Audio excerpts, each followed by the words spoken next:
Assalamualaikum kawan Revidera. Alhamdulillah kita jumpa lagi. Kali ini aku mau buat ayam teriyaki pedas nih kawan. Tolong temani aku untuk membuatnya sampai selesai ya kawan. Kalau gitu sok atuh kita lanjut. Ya aku ingin melanjutkan cerita tentang ibu hamil lagi nih kawan. Iya kan memang untuk yang ibu hamil atau ngidam itu kan emang gak sama ya semuanya keadaannya. Ada yang lemah ya, ada juga memang yang beberapa ibu-ibu, bunda-bunda juga yang kuat ya, tetap bisa gitu beraktivitas bekerja seperti biasanya walaupun sedang hamil atau ngidam. Tapi ya tidak sedikit juga yang Allah beri kelemahan untuk ibu-ibu hamil gitu, yang gak bisa beraktivitas apa-apa, makan juga gak mau, gak bisa masuk gitu. Ya contohnya seperti aku, kakak ipar aku, dan juga mama aku. Ya mungkin aku termasuk keturunan kali ya seperti itu. Benar gak sih ya kalau penyakit ngidam itu keturunan atau enggak? Ya kalian tolong kasih komentar juga ya kawan, karena aku juga nggak tahu nih salah seperti itu. Ini aku memotong ayam filetnya memanjang ya kawan, dan aku memakai bagian paha karena rasanya lebih juicy. Tapi itu selera kalian ya kawan. By Clark allowed Brigitte. Karena aku mah ya kalau emang sakit ya ngerasa nggak enak, nggak mampu ngelaksanain kerjaan lainnya saat lagi hamil atau ngidam, ya udah aku akan istirahat gitu, nggak akan dipaksakan. Bumbu yang dibutuhkan bawang putih, bawang bombay, cabai keriting, dan juga jahe ya kawan. Karena kan kalau ya kayak kakak ipar aku itu kan kemarin memaksakan banget, soalnya emang kan banyak juga orang yang bilang ya kalau sakit itu kan dari diri kita sendiri gitu, harusnya kita tuh harus semangatin diri kita sendiri, ya semangat, bisa, pasti kuat gitu, kuat. Cuma ya kalau seandainya jadi melawan kodrat kan akhirnya ya akan terjadi hal yang bisa jadi tidak menyenangkan untuk kita maupun keluarga kita ya. Tapi ya kembali lagi itu mungkin ya udah takdir Allah juga ya. Gunakan 3 sendok makan mentega untuk menumis bumbu yang tadi sudah kita iris ya kawan.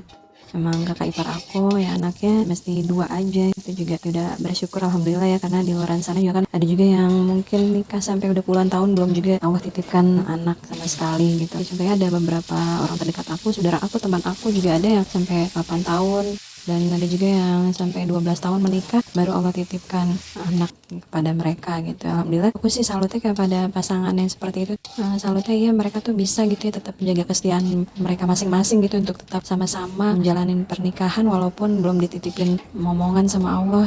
Ada yang sampai puluhan tahun malah gitu, tetap setia, nggak ada yang pengen pisah gitu karena belum dikasih momongan. Akhirnya ya udahlah mendingan cari lagi pengganti yang lain. Ya alhamdulillah sih di antara saudara aku dan teman aku yang seperti itu tuh nggak ada gitu yang sampai pisah akhirnya. Tapi ada juga tetangga aku justru yang seperti itu. Suaminya nggak tahan juga kan sampai 5 tahun belum dikasih momongan, akhirnya mereka bercerai. Tapi justru malah yang minta cerai itu tetap aja saat nikah lagi dia tidak sama Allah tidak dititipkan anak sama sekali. Sedangkan istrinya yang mengalah ya udah karena emang diceraikan kan karena dia tidak bisa punya anak. Akhirnya dia menerima dengan ikhlas dan dia menikah lagi dengan pria lain. Alhamdulillah beberapa bulan kemudian setelah menikah justru Allah malah menitipkan anak kepada tetangga aku yang istrinya itu gitu.